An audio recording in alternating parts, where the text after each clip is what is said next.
Hello, I want to welcome you to Bible study. I'm Dennis Tucker. I preach for the Lilac Church of Christ. At this program, I will tell you where we're located and invite you to come be with us. But right now, I hope that you will open your Bible, study along with me. Feel free to write down any questions you may have and correspond with me. Let me know what you think of the lesson. Let me know about any questions you may have, either on this lesson or on other lessons or just a general Bible question. I'd be glad to sit down with you or study it and maybe do a lesson on it. And our desire is always study the Word of God, do what some of the Bible teaches. And in this lesson, it's going to be a little bit different. And I'm going to study a subject matter that I think many people in the Bible are familiar with. Some may not be. But I don't know if I've ever heard a lesson on this topic. And that is talking about in the Old Testament, in the Law of Moses, there was this thing called the Sabbath Year and the year of Jubilee. Now, if ever there's time that we could maybe relate to this idea of a Sabbath year and year of Jubilee, it may be right now after 2020 when everything shut down because of the virus and so much stopped in our economy and people's personal lives, socially. And so I just got to think about that in relationship to these two events in the Old Testament. We tend to equate those together, but really they're not. And so we look at, first of all, the Sabbath. Now, the Sabbath day was to be a day of rest, and given in the law of Moses. You turn to Exodus 20, chapter verse 8 through 10. It explains that to us. So let me just turn my Bible there for a second here. And so if you have your Bible, I hope that you will take the opportunity to maybe open it up and read along with me. And because we're, like I said, it's going to be Exodus 20 chapter in verses 8 through 10. And there it says, remember the Sabbath day to keep it holy. 6 days shall labor and do all your work. But the seventh day is the Sabbath of the Lord your God. In it you shall do no work, you, nor your son, nor your daughter, nor your male servant, nor your female servant, nor your cattle, nor your strangers within your gates. And so this here was a time of rest, and related to the fact that God created the world in 6 days. On the seventh day he rested. Genesis first chapter talks about that. And so as you look at it, this was in the Hebrew, the word Sabbath is the word Shabbat, Shabbat. And basically, again, it's a day of rest. And it occurs on the seventh day of the week, so it occurred every week. You have seventh day. And Genesis 2nd chapter verse 2 said, and on the seventh day, God ended his work which he had done, and he rested on the Sabbath day from all his work which he had done. Now, the Sabbath year, that word Sabbath with the connection of the year is actually a different word, interestingly enough. And it's the word Shemitah. It's Shemittah. And it was a whole year of rest for the land. And so every 7 years, they would have the Sabbath year. And the year of Jubilee was every 50th year. And so it's a case where you go from every week to once every 7 years to once every 50 years. Of course, what that meant was that you would have a Sabbath year, the 49th year, and a Jubilee year, the 50th year, back to back. And so that would occur probably in most lifetimes one time. They have both those together. And so I got thinking about this relationship. Okay, what were the requirements? What exactly is this Sabbath day all about, or the Sabbath year all about? And so when I look over in Exodus 25th chapter, verse 1, I'm going to read down to verse 7. So if you have your Bibles again, I encourage you to open it up with me. And it said, the Lord spoke to Moses on Mount Sinai, saying, speak to the children of Israel, and say to them, when you come into the land which I give you, then the land shall keep a Sabbath to the Lord. 6 days shall sow your field, and 6 days shall prune your vineyard, and gather fruit. But in the seventh year there shall be a Sabbath, a solemn rest for the land, a Sabbath to the Lord. You shall neither sow nor your field, nor prune your vineyard. What grows of its own accord in your harvest, you shall not reap, nor gather the grapes of your unintended vine. For it is a year of rest for the land, and the Sabbath produced of the land shall be a food for you and your male and female servants, your hired man, the stranger dwell with you, for your livestock and the beasts that are in your land, and all its produce shall be for food.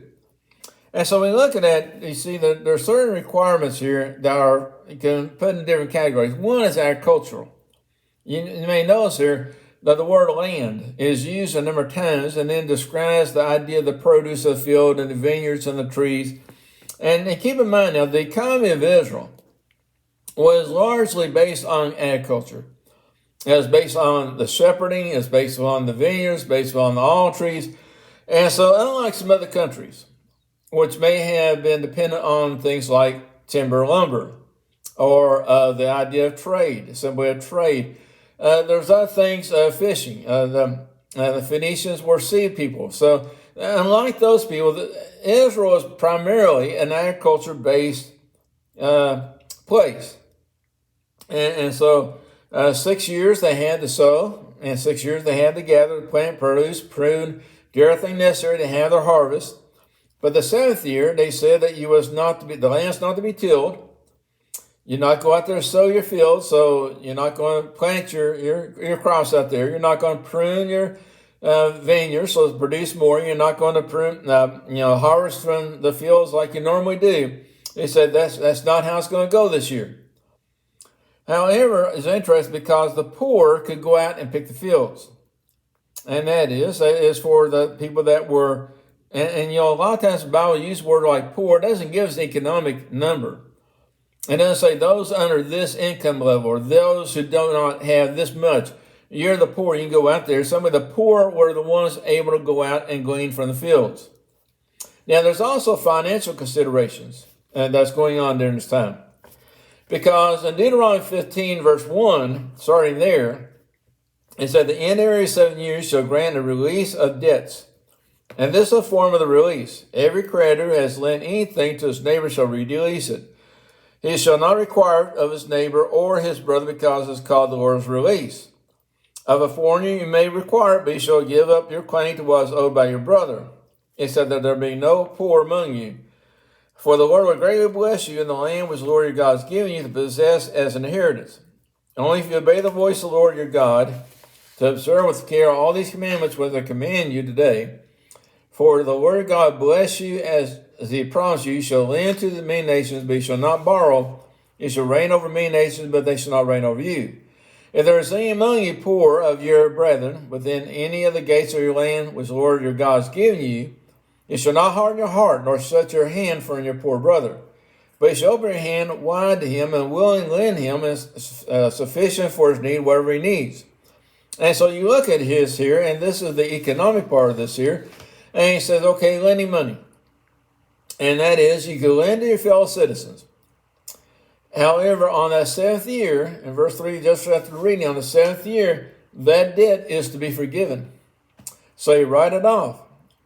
Now, he specifies this does not apply to the foreigners. For those other countries, and they don't have the same luxury here.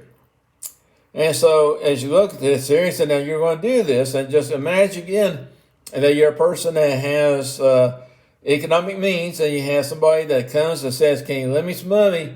And you give them a loan. Now, that means they need to pay that back in 6 years or however long it is between now and that Sabbath year, or are you going to lose whatever you have? Well, now, he said so that's kind of, how this is going to go. And so you can imagine the economic activity, how lending would go during that time period. Now, he said you're going to do this in verse 4 till there is no poor in the land. However, verse 11 says there's always going to be poor in the land. So basically, as you look at verse 9, he talks about, here's the problem this could create. Verse 9, beware lest there be a wicked thought in your heart, saying, the seventh year, the year release is at hand.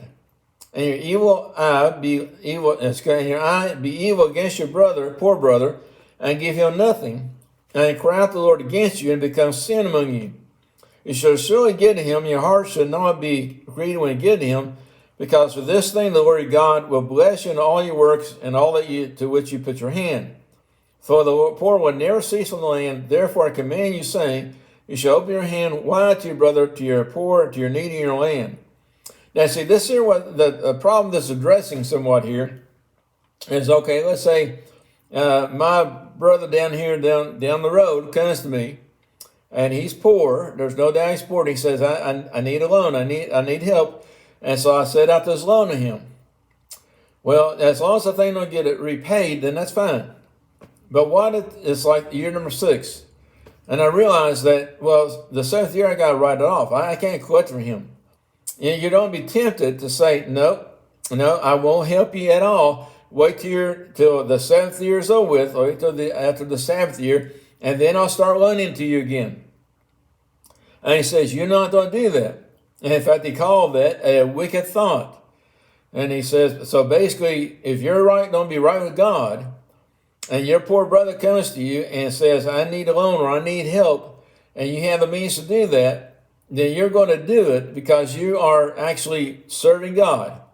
And you're supposed to be doing what God says. So then you have that part of this. And you can imagine every 7th year of having to write off debts. How much different it'd be today? If every 7th year, all the bank loans, all the personal debts was forgiven to all the citizens of the United States. It's hard to really imagine. But then also there was a part that dealt with slaves. Now, slavery in Israel was not the same as slavery in this country. In this country and many countries we know, the slavery was totally brutal, totally where human life was not considered anything, and totally oppressive. Well, Israel, it was different. And really in Israel, the slavery is more like what we would call indentured servants. And Deuteronomy 15 verse 12 says, if your brother, a Hebrew man or a Hebrew woman, is sold to you and serves you 6 years, then in the 7th year you shall go to him and let him go free from you. And so again, the same idea here as the debt, and that is fellow Hebrews that became a debt to me. And a lot of times this happened because of debt, financial debt, or maybe they sell themselves into slavery for a reason. Maybe they're on a trade for me. Maybe they're going to, they're really struggling and I'm well off and I can provide actually better for them. And so being my slave, my servant, is easier on them than trying to make it on their own, whatever the situation is. He said, out at the end of those 7 years, you're going to let that man go. And with certain stipulations on that. And that is, you're going to let him go, but he's not going to go out empty-handed either.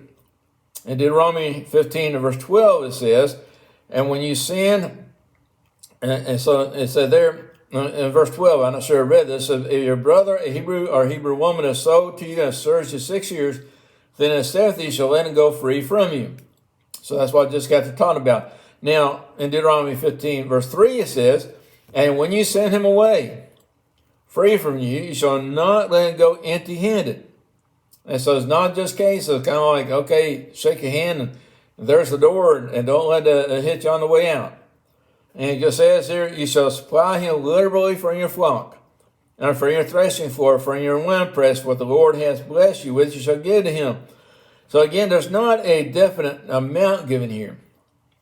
Not a percentage talked about here, but it said when this man goes out, you've been blessed by his activities, you've been blessed by his work, you're going to share some of that blessing with him when he leaves. So that he's not simply a poor person now. And as you go on, you said that keeping this statute, as it would with the other statutes of God, is going to bring about blessings to you. Deuteronomy 15, verse 8. It says, it shall not seem hard to you when you send him away free from you, for he has been worth a double hired servant and serving you 6 years, then the Lord your God bless you in all that you do. And so this man is your slave, not just a servant, a hireling that you bought. Or you're paying for, but this man's your slave. Said you've been blessed by him, and therefore share that blessing back with him. So those are the three main primary aspects of the Sabbath year. But then you have your Jubilee. And we go back to Leviticus 25, verse 8 there. It says, you shall count 7 Sabbaths of years for yourself, 7 times 7 years, and the time of the 7th Sabbath of years shall be to you 49 years. Simple mathematics, right? 7 times 7 is 49. So you have your 7 Sabbath years, which means 49 years later, that's your Sabbath year, says, verse 9, then you shall cause the trumpet of the Jubilee to sound on the 10th day of the 7th month. On the day of atonement, you shall make the trumpet to sound throughout all your land. Now, this is an important day anyway. This is a day when the high priests go into the altar, the Holy of Holy Places, to make sacrifice to the children of Israel for the atonement of their sins. That'd be the time when they would have the scapegoat, the goat that was offered to the Lord. And so lots going on that day. But he said that also on that day, in verse 10, you shall consecrate the 50th year and proclaim liberty throughout all the land to all its inhabitants. It shall be a jubilee for you, and each of you shall return to his possession, and each of you shall return to his family. And so we have then, again, this proclamation of liberty throughout all the land, to all the inhabitants. So you have some agriculture aspects of this again. And that's a little different than the Sabbath year. And one is, as you look in verse 10, and that is, you shall return the land of possession to his family. So land that may have been sold from one family to another, he said, you know what? That's going to go back to the original family. And so that's going to kind of reshuffle the land again, back to the tribes that it had originally been in. And then he also says, you're not going to sow or reap, nor gather grapes on untended vines. In Leviticus 25, verse 11, the 50th year shall be a jubilee to you, in it you shall neither sow nor reap what grows of its own cord, nor gather the grapes of your intended vine. So a lot like the Sabbath year. Okay, you're still not going to go out there and sow, you're still not going to go out there and plant, and you're not going to go out there and harvest like you normally do. Now, again, this will bring about blessings for God. Some general blessings. In Leviticus 25, verse 18, it says, so you shall observe my statutes and keep my judgments, and perform them you shall dwell in the land in safety. And so here we're going to have this fact that they're going to, you do what I say, and this requires a lot of faith. It really requires a lot of faith in these people's part, because it's kind of like we're going to start over again. And there's going to be some people who's going to lose a lot. Some people may gain a lot by it. And God said, I want you to know I'm going to bless you. And you're going to live safely in the land. Now, there's some specific blessings he talks about. And one of those is, you don't have the 49th year where you're not going to sow nor reap. You're going to have the 50th year where you're not going to sow nor reap. You're going to have 2 years back to back where you're not going to go out there and have crops. How's that going to work? How are we going to have enough to live on? Not just for 2 years, but, when you plant something, it's going to be towards the end of the year before you get something else back. And so we look here, he says, and they're going to have enough in the 6th year. God said, I'm going to provide you so much in the 6th year, you're going to have enough for the 7th year, and you're going to have enough for the 8th year. And you're going to then have the harvest in the 9th year, in verse 22 of Leviticus 25. And you shall sow in the 8th year, and eat old produce until the 9th year, until its produce come in, and you shall eat of the old harvest. Now let's give them a little bit of credit here. They knew how to preserve food. They knew how to preserve wine. They knew how to preserve food. And so they had a means to do that. And so if God gave a bumper crop in that 6th year, he's saying, I'm going to give you so much that you're going to have enough to take care of you, to feed you until that 9th year, 2 years later. Again, that's a great blessing. Property. Okay, property. In Leviticus 25, verse 23, the land shall not be sold permanently, for the land is mine, for your strangers, sojourners with me. So you don't have this law of the land redemption, this is called. And that is, you buy land, and maybe one of you, your family member, sells part of their land. It's part of your tribe, part of your family land, and they sell it. Well, Leviticus 25, verse 25 says, if one of your brethren becomes poor, and has sold some of his possession, and his relative comes to redeem it, then he may redeem what his brother sold. So, okay, I sell my land because I'm poor, and you know what? It's just a case where that's okay because my brother can buy it. He can buy it back for me. He said that's land of redemption there.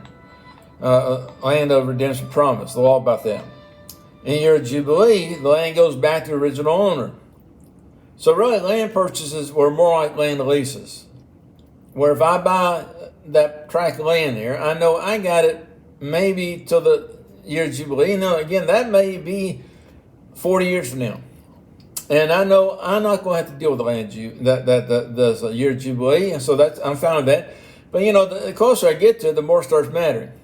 And so if it's 10 years before the land of Jubilee, that time comes here, the year of Jubilee, then there may be a case where I say, that's really not worth it. But whatever it is, at the end of that 50 years, I'm going to give it back. And so in Leviticus 25 verse 20 said, but if he's not able to have it restored to himself, then what was sold shall remain in the hand of him who bought it until the year of Jubilee, and in the Jubilee shall be released and shall return it to his possession. So if I'm looking at your land, maybe you are trying to sell it, you need money, and you're saying, I'm willing to sell it. Well, how many years before I have to give back? That's going to affect the amount of money I'm going to pay you. Because I know at the end of those years, I'm going to have to give that land back. No ifs, ands, or buts about it. And a house. Also a house. It kind of depends on if the house was in a walled city or not walled city. And I know this kind of gets technical, but if you look at Leviticus 25 verse 29, say if a man sells a house in a walled city, then he may redeem it within a whole year after it's sold. Within a full year, he may redeem it. But if it is not redeemed within the space of a full year, then the house of the walled city shall belong permanently who bought it throughout its generations, shall not be released in the Jubilee. So let's say Jerusalem. I have a house in Jerusalem, and I decide to sell it. Well, again, I can buy it back within a year. But if it's not redeemed that year, then you know what? When the year of Jubilee comes around, the house still stays with the person I sold it to. And so the house doesn't come back to me automatically. And so that changes kind of some of the dynamic here, because that means in a walled-in city, a house for sale is really worth a lot more. It's going to have a higher value. And then also a city without walls. What about my house? Okay, is a city without walls. There's a lot of cities without walls. Bethlehem comes to mind. City without walls. Well, Leviticus 25 verse 31 says, however, the houses of villages which have no wall around them shall be counted as fields of the country. They may redeem it, and they shall be released in the Jubilee. So it's much like the regular land promise or all land redemption. And again, I sell my house, it can be redeemed. But if it's not redeemed, you know what? On the year of Jubilee, it comes back to my family anyway. And so there, and then finally, as far as the house is concerned, the Levites could actually redeem their houses and cities of refuge anytime they wanted to. And that they have a special stipulation there. That the year of Jubilee doesn't matter, walled city, that they can still go ahead and redeem their house even anytime they wanted to. After saying all that, what's the application about this? Well, how we view this. And I know I spent quite a bit of time explaining it to you. Well, first of all, I just thought about this in the sense of the social impact. I'm just giving you the economic impact. And that is, imagine an economy and the impact of the economy of Israel in the Sabbath year and the year of Jubilee. I already said it was a largely economic, agriculture economy. You know, that's going to impact greatly. There's going to be a lot of things not going to happen that seventh year and the 50th year. Now, last year in our country, 2020, we had COVID, and we had a shutdown where business shut down and people quit traveling, and just things that we had always seen and just taken for granted quit happening. And the effect of that was our economy shrank by 3.5%. 3.5. You can imagine the economy, the effect on the economy about this. But also, what I noticed here while I was thinking about this is that, last year there were some people that did pretty good, and especially those who may have been in that category of essential workers. Well, as I read through this, I realized, okay, that talks about the land. That means the farmers, they're not going to be out there working, but there were people that were going to be working. Not everybody stopped. Your priests, for instance, are going to keep on doing what they've done. It doesn't say anything about the craftsmen. It doesn't say anything about the carpenters, the fishermen, those kind of people. They're still going to have jobs. They're going to keep on working. It's the land, and that was associated with it, that's going to have, to stop working. And so I guess the thing about how this would impact different people, other society, as far as the economic impact. And I kind of wondered, I wonder if they had a shortage of certain things. 2020 we had a great toilet paper shortage. I wonder what they had shortages of during that time. What was it that they took for granted and then realized we don't have enough of? But also it says that preparation was very necessary, was essential in fact. But God said, I'll bless you. Last year we learned the things that we could do and there are things that we could not do. There are things like 24-hour sports and fancy vacations and the newest toys people had gotten used to and realized we don't need all those things. But there are certain things we do need, and we kind of found out very quickly what those things really were. Well, that's, I think, dare to say, the children of Israel found out very quickly really what was important and what was not important. And just remind me of what Paul said, Philippians 4, verse 11, when he said, not that I speak in regard to need, for I learn whatever state I am to be content. We learn that there are certain things we really don't need, and there are certain things that we can live without. The second thing, social impact. Having not to work and slow down. When I read through this, I thought about, those farmers, they're going to have a year off. We have one of our members here as a big-time farmer. I don't know how many acres he had, but quite a few acres, a lot of equipment. And he works he works hard. He works for his money. He works during winter time to get his equipment ready and prepare for whatever he needs to do. There's a lot of work, a lot of long days he has during summertime. Farm work, I've said this before, farm work is hard work. And now they have a year off. And, there's times we need to slow down. And man, that's some of what God's doing here, saying, you all need to slow down some. And you know what? I'm going to bless you, and you're going to have time off. You're going to have some time, not to do anything, but you don't have time that you didn't have before. There's an interesting Andy Griffith show I remember from way back when. And it has a title, Man in a Hurry. Man in a Hurry. Look it up on YouTube, and you'll find clips of it. But I remember that because, and again, it was a different time. Andy Griffith back in the 50s, 60s, I guess, maybe 60s and early 70s, what that show was on. And it was time when on Sundays, everything shut down. Everything stopped. Those my age can remember when on Sunday, you couldn't go anywhere to buy anything except for a gas station to buy some gas, and maybe every now and then a restaurant would be open. But everything else shut down. And on this program, on this show, on Sunday, and this traveling salesman is going through, businessman actually going through town, and he has car trouble. Andy Griffith, Mayberry, wherever that's at, the fictional town Mayberry. And he looks around, and there's nobody on the streets. He goes to the gas station. There's nobody there. And he finally winds up at the police station. Maybe Barney's there. Somebody's there. And somebody said, oh yeah, I said, everybody's at church. Everybody's down there at church. And so he goes to the church building, and he's in a hurry. He's trying to get things done.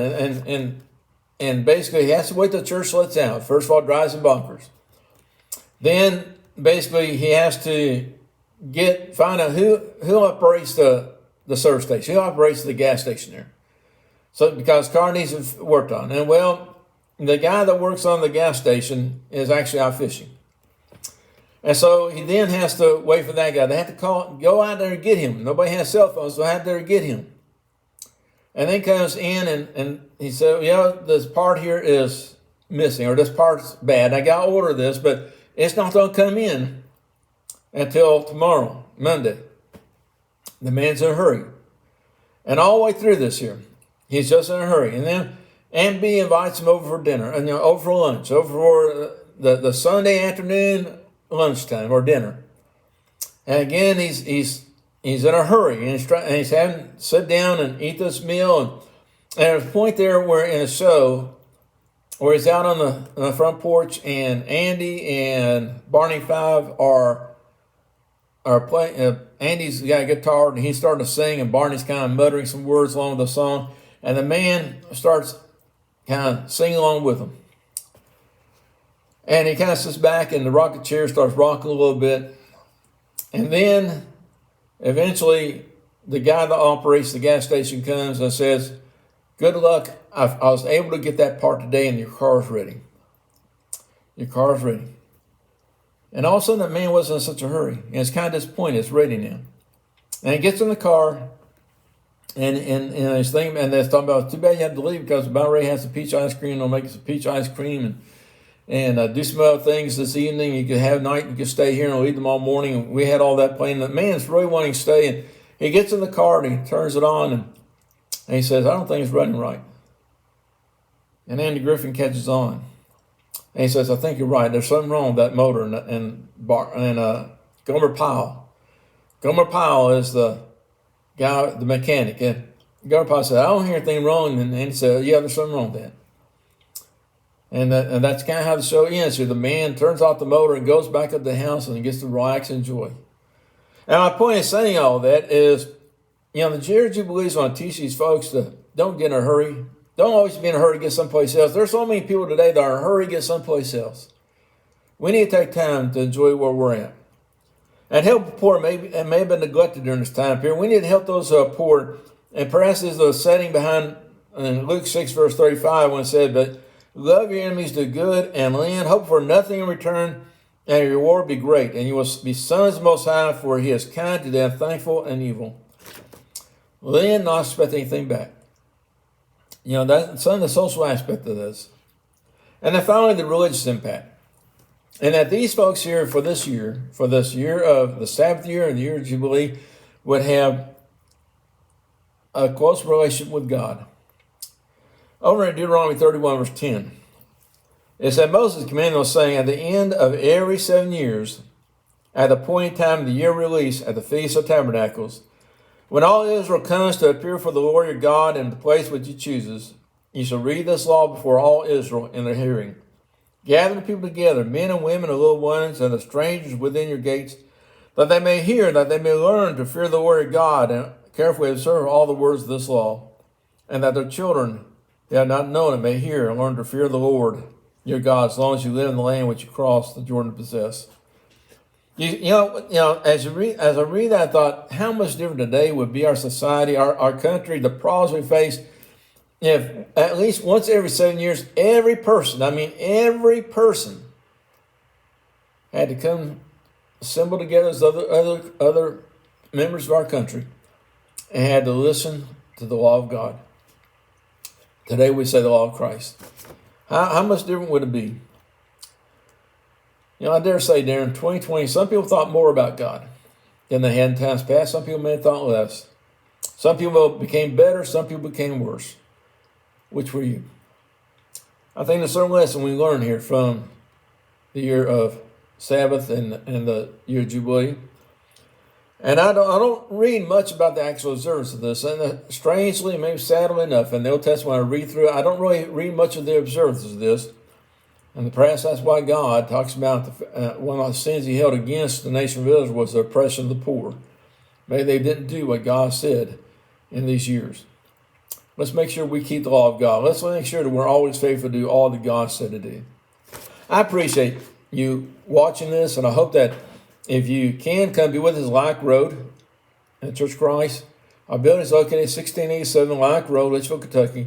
On Sunday mornings, we have Bible classes at 9:30. Worship is at 10:25. Then on Sundays at 5 p.m. we have worship. Wednesday night, 7 p.m. we have Bible classes again. Hit the like button. Feel free to share this if you deem it worthy of a study. And let me know any questions, comments you may have. I appreciate you watching. Hope you have a good week.